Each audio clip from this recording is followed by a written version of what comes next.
Assalamualaikum warahmatullahi wabarakatuh. Halo semua, perkenalkan nama saya Legita Miranti Kapiani dengan NIM 205200040 dari kelas TBI 4B. Di sini saya akan menjelaskan tentang Pancasila, Filsafat Pendidikan Nasional. Filsafat Pendidikan Nasional Indonesia adalah suatu sistem yang mengatur dan menentukan teori dan praktek pelaksanaan pendidikan yang berdiri di atas landasan dan dijiwai oleh filsafat hidup bangsa Pancasila yang diabdikan demi kepentingan bangsa dan negara Indonesia dalam usaha merealisasikan cita-cita bangsa dan negara Indonesia. Pancasila adalah dasar negara Republik Indonesia. Pancasila yang dimaksud adalah Pancasila yang rumusannya termaktub dalam pembukaan Undang-Undang Dasar Negara Republik Indonesia tahun 1945, yaitu 1. Ketuhanan yang Maha Esa, 2. Kemanusiaan yang adil dan beradab, 3. Persatuan Indonesia, 4. Kerakyatan yang dipimpin oleh hikmat kebijaksanaan dalam permusyawaratan perwakilan, serta keadilan sosial bagi seluruh rakyat Indonesia. Karena Pancasila adalah dasar negara Indonesia, implikasinya maka Pancasila juga adalah dasar pendidikan nasional. Berkenaan dengan ini, Pasal 2 Undang-Undang RI Nomor 20 Tahun 2003 tentang Sistem Pendidikan Nasional menyatakan bahwa pendidikan nasional adalah pendidikan yang berdasarkan Pancasila dan Undang-Undang Dasar Negara Republik Indonesia tahun 1945. Sehubungan dengan hal di atas, dan karena Pancasila adalah filsafat hidup bangsa Indonesia, maka pada hakikatnya bangsa Indonesia memiliki landasan filosofis pendidikan tersendiri dalam sistem pendidikan nasionalnya, yaitu filsafat pendidikan yang berdasarkan Pancasila.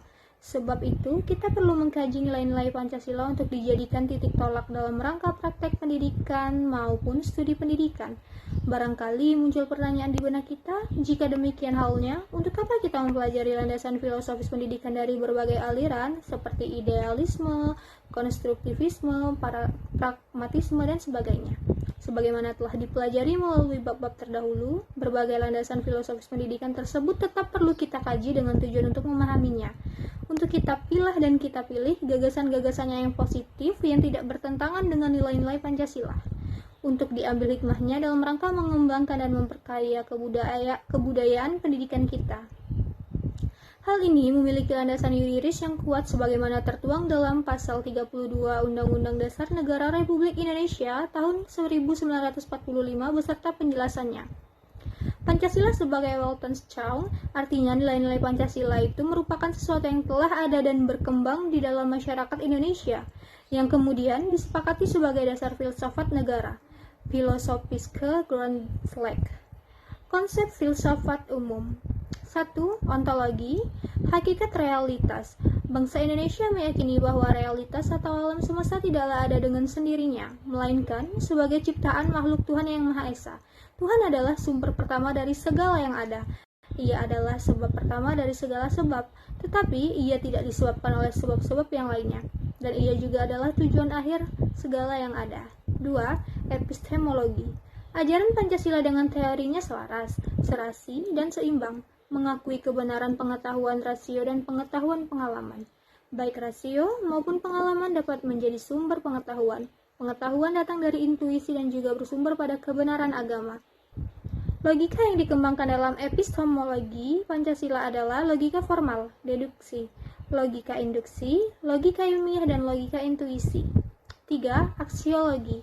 Prinsip-prinsip ajaran nilai atau aksiologi Pancasila adalah sebagai berikut. A. Prinsip nilai religius.